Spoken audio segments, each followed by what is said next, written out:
Breaking news. SK Awaaz News 24/7. Baheri में हंगामा, फर्जी नामांतरण के आरोप में बेटी पानी की टंकी पर चढ़ी। बरेली के बहेड़ी में जमीन के कथित फर्जी नामांतरण से नाराज महिला जयश्री गंगवार पानी की टंकी पर चढ़ गई। उसने तहसीलदार भानु प्रताप पर भ्रष्टाचार और मिलीभगत के आरोप लगाए हैं। करीब 1.5 घंटे तक चले हाई वोल्टेज ड्रामे के बाद एसडीएम गोपाल शर्मा के आश्वासन पर वह नीचे उतरी।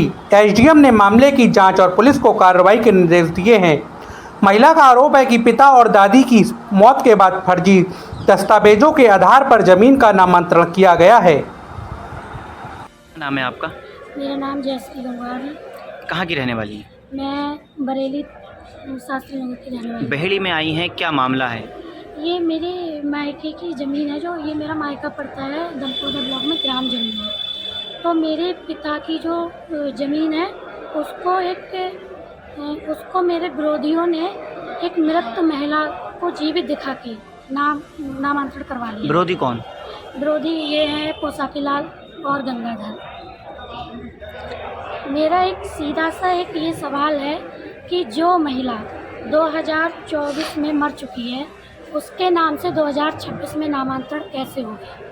और ये मैं ऐसे ही नहीं बोल रही हूँ, इसके सारे एविडेंस है मेरे पास, प्रमाणित कृति है मेरे पास, उनका मृत्यु प्रमाण पत्र भी है मेरे पास। और जब मुझे इस चीज़ की जानकारी हुई कि ये फर्जीवाड़ा हुआ है, तो मैं तहसीलदार साहब के पास आई।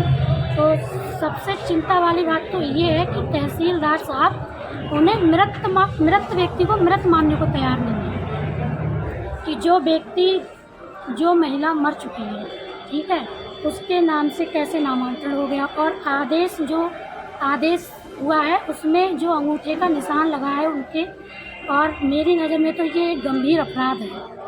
तो इन अपराधियों पर कोई कार्रवाई क्यों नहीं हो रही है? आप लगातार अधिकारियों में दे रही प्रार्थना पत्र, उस पर कोई उस टाइम तक आश्वासन मिला था? नहीं, किसी ने कोई कार्रवाई नहीं की है। मैं थक चुकी हूँ। आज आपकी एक वीडियो वायरल हो रही है जिसमें आप टंकी पे चढ़ी हुई हैं, क्या मकसद था टंकी पे चढ़ने का? मेरा मकसद यही था कि मुझे न्याय नहीं मिल रहा है, मेरे साथ अन्याय हुआ है, और मैं हर जगह प्रार्थना पत्र दे के थक चुकी हूँ, हार चुकी हूँ कि क्या है ये सिस्टम कितना करप्ट है। बहेड़ी तहसीलदार के ऊपर क्या कहना चाह रही हैं कि उन्होंने मृत घोषित कर दिया, एक आरोप लगा रही हैं आप, क्या है ये जो आदेश हुआ है? ये तहसीलदार साहब ने ये जो आदेश किया है, तहसीलदार साहब मुझे इस चीज़ का जवाब दें कि जो महिला 2024 में मर चुकी है, वो तहसीलदार साहब के पास कब आ गई? कैसे तहसीलदार साहब ने आदेश दे दिया? अब आपको क्या आश्वासन दिया, उतारा है टंकी पे से? मैं यही आश्वासन दिया है कि हम इसको नामांतरण को रद्द करेंगे। और मैं प्रशासन से यही कहना चाहती हूँ कि जो भी ये एक मृत महिला के नाम से जो नामांतरण की कार्रवाई हुई है, उसको पूरी तरह से रद्द किया जाए, और जिन लोगों ने इसमें ये षड्यंत्र रचा है, जालसाजी की है, उन पर कड़ी से कड़ी कार्रवाई हो, और तहसीलदार साहब की जांच हो कि इस प्रकरण में उनकी कितनी भूमिका रही है, और अगर वो दोषी पाए जाएँ तो क्या लगता है आपको, क्या वजह रही है जो तहसीलदार साहब ने ऐसा करा होगा? मुझे तो तहसीलदार साहब जो मेरे विरोधी हैं उन पे तो उन्हें कार्रवाई करानी चाहिए। जो इन्होंने षड्यंत्र रचा है विरोधियों ने, उन पर तहसीलदार साहब को कार्रवाई करानी चाहिए, लेकिन तहसीलदार साहब तो उनको बचाने में लगे पड़े हैं। तो मुझे तो यही लगता है कि शायद तहसीलदार साहब की मिलीभगत है इसमें। अब आप प्रशासन से खुश हैं? आपको आश्वासन दिया कि रद्द करेंगे, इस बात को लेकर के? जी हाँ, खुश जी।